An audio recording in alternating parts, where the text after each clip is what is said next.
అందరికీ నమస్కారం. SBR talks channel స్వాగతం. మిత్రులారా, తెలుగు రాష్ట్రాల్లో చాలామంది పేరెంట్స్కు కోచింగ్కు స్కూలింగ్కు మధ్య ఉన్న తేడా తెలియడం లేదు. అనేక కోచింగ్ సెంటర్సే స్కూల్స్ ఎస్టాబ్లిష్ చేశారు, ఇంటర్మీడియట్ కాలేజ్ ఎస్టాబ్లిష్ చేశారు. దానివల్ల చాలామంది ఆ కోచింగ్ సెంటర్స్ ఉన్నప్పుడు వచ్చినటువంటి ర్యాంకుల ఆధారంగా వాళ్ళ స్కూళ్ళలో ఇంటర్మీడియట్ కాలేజ్ అడ్మిషన్ తీసుకుంటున్నారు. కాబట్టి మనకు స్పష్టంగా అర్థం కావాలి, ఎలాంటి స్కూల్స్లో మన పిల్లల్ని ఎట్టి పరిస్థితులలో చేర్పించకూడదు. ఇది చాలా లోతైనది, గంభీరమైనది. వీడియోని చివరి వరకు చూడండి. సబ్స్క్రైబ్ చేయండి ఛానల్ను. ఈ వీడియోని నచ్చితే లైక్ చేయండి. దానివల్ల అనేక మందికి వీడియోను మీరు చేర్చిన వారు అవుతారు. అదేవిధంగా మంచి స్కూల్స్ ఎక్కడ ఉన్నాయి, ఎట్లా చేరాలి, వాటి అడ్రస్లు, లొకేషన్లు, సో మీకు ఎలాంటి స్కూల్ సూట్ అవుతుంది, మీ ఎకానమీ, మీ యొక్క స్టూడెంట్స్ యొక్క ఎక్స్పెక్టేషన్స్ ప్రకారం అనేటువంటి విషయం తెలియాలంటే స్క్రీన్ మీద నెంబర్కి ఫోన్ చేస్తే మీకు ప్రతిష్టాన్ వాళ్ళతో మీరు మాట్లాడే విధంగా ఏర్పాటు చేస్తారు, మిమ్మల్ని గైడ్ చేస్తారు. దానికోసం ఎస్బీఆర్ టాక్స్ యాప్ డౌన్లోడ్ చేసుకుని దానిలో ప్లే స్టోర్లో ఉంటుంది. దానిలో చూసే బెటర్ స్కూల్స్ అనేటువంటి కోర్స్ తీసుకోవచ్చు. అదేవిధంగా మంచి ఇంటర్మీడియట్ కాలేజ్ కోసం కూడా మన దగ్గర కోర్స్ ఉంది. అదేవిధంగా ఇంజనీరింగ్ ఎంట్రన్స్ కౌన్సిలింగ్ కోసం కూడా 4 రకాల కోర్సెస్ ఉన్నాయి. ఇట్లారా స్కూలింగ్ అనేటువంటి 10 సంవత్సరాల స్కూలింగ్, కొన్ని సందర్భాల్లో 12 సంవత్సరాల స్కూలింగ్, సిబిఎస్ఈ వాళ్ళకి ఇంటర్మీడియట్ కలిపితే 12-15 సంవత్సరాలు మొత్తం కేజీతో కలిపితే. ఈ 10-15 సంవత్సరాల స్కూలింగ్ అనేది మొత్తం ఒక 70 సంవత్సరాలు 80 సంవత్సరాలు జీవించడం కోసం ఏర్పరిచినటువంటి పునాది తప్ప ఈ స్కూలింగ్ 12 ఏళ్ళు 15 ఏళ్ళు ఒకే ఎంట్రన్స్ కోసం రావడం అనేది పచ్చి మూర్ఖత్వం మిత్రులారా, ప్రమాదకరం కూడా. ఎంట్రన్స్లు జీవితంలో ఒక భాగము, విద్యలో ఒక భాగము.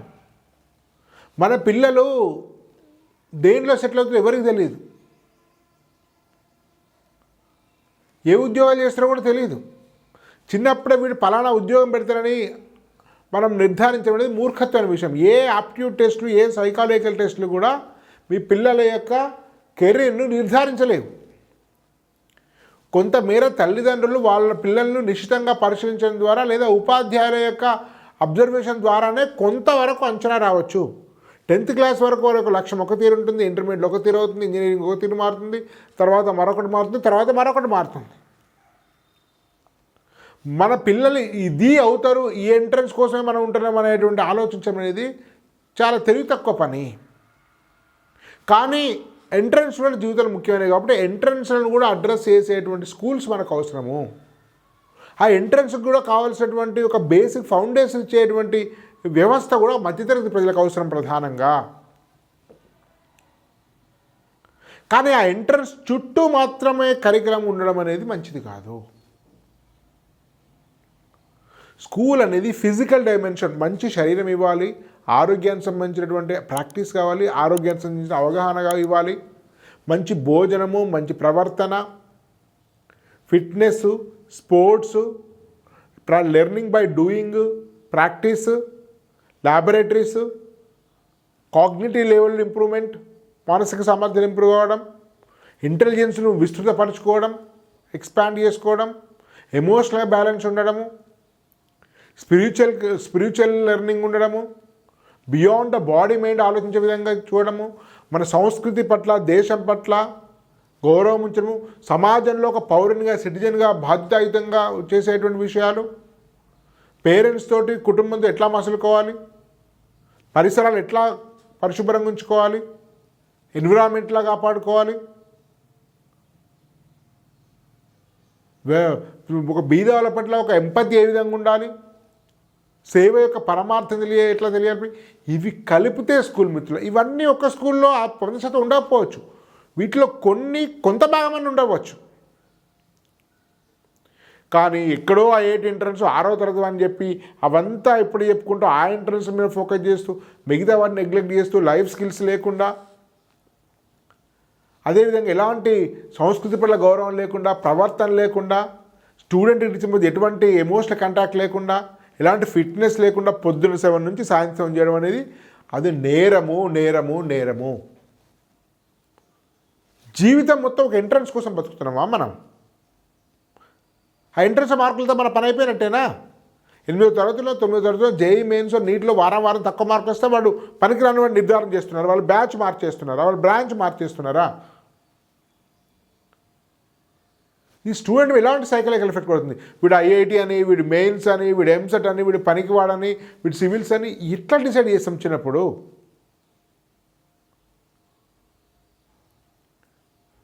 కాబట్టి మిత్రులారా, ఇలాంటి స్కూల్స్ చేరకండి. ఈ టెక్నో స్కూల్సు, ఈ ఒలింపియాడ్ స్కూల్సు, ఒలింపియాడు 10,000 మందిలో ఒక్కడికి ఉంటుంది సామర్థ్యం. దాంతో ఒలింపియాడ్ స్కూల్స్ పెట్టి డబల్ ఫీజులు పెట్టుకొని అందరికీ ఒలింపియాడ్ ఎట్లా సాధ్యం అవుతుంది? ఎంతమంది ఒలింపియాడ్ సెలెక్ట్ అవుతారు? అందరికి ఒలింపియాడ్ స్కూల్స్ ఎందుకు పెడుతున్నారు? ఇప్పుడు పెట్టేటప్పుడు కూడా ఒక టెస్ట్ పెడుతున్నారు, ఒలింపియాడ్కి ఏబిలిటీ ఉందా అటువంటి సెలెక్ట్ తీసుకుంటారా? ఒక జిల్లాలో 100 మంది ఉండే ఒలింపియాడ్ స్కూల్స్లో, ఒక పట్టణంలో 1000 మందిని తీసుకుంటున్నాడు. వాడు అడ్మిషన్లతో 10,000 మంది కూడా తీసుకుంటారు, అది వేరే విషయం. ఇది పేరెంట్స్ దగా చేయడమే, వంచన చేయడమే, భ్రాంతిలో ఉంచడమే, మభ్యపెట్టడమే. కాబట్టి మిత్రులారా, కోచింగ్ సెంటర్ స్కూల్స్ కాదు. స్కూల్లో ఎక్సెప్షన్ల వారికి అదనపు ప్రాబ్లమ్స్ ఇవ్వండి, అదనపు లెర్నింగ్ ఇవ్వండి, అదనపు ట్రైనింగ్ ఇవ్వండి, మిమ్మల్ని పంపించండి, తప్పు కాదు. కానీ ఎవడో 10,000 మంది ఒకటి ఉండేటువంటి సామర్థ్య ఎగ్జామ్ పట్టుకొని దాని పేరు మీద స్కూల్స్ ఉండడం అనేది అది కేవలం డబ్బు సంపాదించడం కోసం మిమ్మల్ని భ్రాంతిలో ఉంచుతున్నారు. ఇక్కడ స్కూల్ అంటే సమగ్ర మంచి స్కూల్స్ ఎక్కడన్నా వేయరండి. ఒక భారతీయ విద్యాభవన్ స్కూల్స్ వేయరండి, ఓ చిన్మయ మిషన్ స్కూల్స్ వేయరండి, ఓ రామకృష్ణ మిషన్ స్కూల్స్ వేయరండి. కొన్ని డిఏవీలు మంచిగా ఉన్నాయి. హైదరాబాద్లో చాలా మంచి స్కూల్స్ నేను లిస్ట్ పెట్టాను, టాప్ 25 డేస్ స్కాలర్ స్కూల్స్ అని, టాప్ 13 రెసిడెన్స్ స్కూల్స్ అని. సత్యసాయి స్కూల్స్ వేయరండి, మంచి స్కూల్స్ ఉన్న దగ్గర బాగుంటాయి. సైనిక్ స్కూల్స్ వేయరండి, నవోదయాలు వేయరండి, కేవీలలో వేయరండి. హైదరాబాద్ అనేక మంచి స్కూల్స్ నేను చెప్పాను, ఇవి కూడా దానికోసం వీడియో చూడండి. Best schools of Hyderabad, best schools of Telugu states SBI talks అని టైప్ చేస్తే మీకు వచ్చేస్తాయి. కావాలంటే ఆ best schools, residential schools, hostels యొక్క డిస్క్రిప్షన్లో లింక్ పెడతామా 2 వీడియోల సంబంధించి, దాన్ని చూడండి. ఆ లింక్ టైప్ చేస్తే వచ్చేస్తుంది. కాకపోతే ఒక కాస్ట్లీ ఉన్నాయి అవి.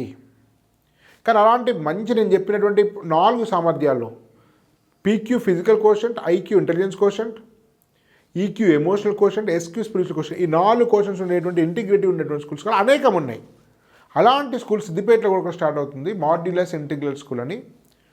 ఆల్మోస్ట్ తెలుగు హిందీ తప్ప మిగతా వాళ్ళలో 90% faculties either from IIT or from RI, Regional Institute of Education Mysore, NCERT యొక్క డైరెక్ట్ ల్యాబొరేటరీ అని, డైరెక్ట్ ఎన్సీఆర్టీ యొక్క కాలేజ్ నుంచి తీసుకునేవాళ్ళు.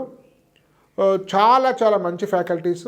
ఇవన్నిటిలో గ్రౌండ్ ఉంది, ఫెసిలిటీస్, ల్యాబ్, ఆడిటోరియం. మరి ఇంటర్నేషనల్ స్కూల్స్ అంత ఇన్ఫ్రా ఉండదు, అండ్ మిడిల్ క్లాస్కి అందుబాటులో ఉండేది. మేబీ 1.3 to 1.6 మధ్య ఫీజు ఆ అడ్మిషన్ ఫీ. ఇంత ఎకానమీలో మీకు మంచి స్కూలింగ్ వస్తుంది, స్టేట్ బోర్డ్ స్కూల్. మీకు కావాల్సినట్టయితే మీకు ఉండేటువంటి ఫోన్ నెంబర్కు స్క్రీన్ మీద నెంబర్ ఇవ్వండి, మీరు మాట్లాడచ్చు. ఇది మాత్రమే మంచిది, మిగతా చెట్టు అద్భుతమైన స్కూల్స్. రిషి వ్యాలీ స్కూల్ ఉంది మన తెలుగు రాష్ట్రంలో, చిత్తూరులో. ఆఫ్కోర్స్ అడ్మిషన్ కష్టం. భారతీయ విద్యాభవన్ ఇంతకుముందు చెప్పాను, భీమవరం, తాడేపల్లిగూడెం. స్వయంగా నేను భీమవరం భారతీయ విద్యాభవన్ ఇంటర్నేషనల్ స్కూల్ పేరెంట్. అట్లాంటి వాటిలో ఉన్నాయి. చాలా గొప్ప స్కూల్స్. అలాంటి ఒక మంచి స్కూలు, బెస్ట్ ఫ్యాకల్టీ, అంటే జేఈ నీట్ యొక్క ఎంట్రన్స్లో అడ్రస్ చేస్తూనే వాటికి సంబంధించిన కోచింగ్ ఇస్తూనే ఆల్రౌండ్ డెవలప్మెంట్, కమ్యూనికేషన్ స్కిల్స్ అన్నిటితో గైడ్ చేసేటువంటి ఒక ఇంటిగ్రల్ స్కూల్స్ వార్డ్లెస్తో స్టార్ట్ అవుతుంది. దాని కరికులం ప్లానింగ్లో కూడా నా కాంట్రిబ్యూషన్ కూడా ఉంది. మీకు కావాల్సిన వాళ్ళు దాన్ని సంప్రదించండి. ధన్యవాద్. భారత్ మాతాకి జై.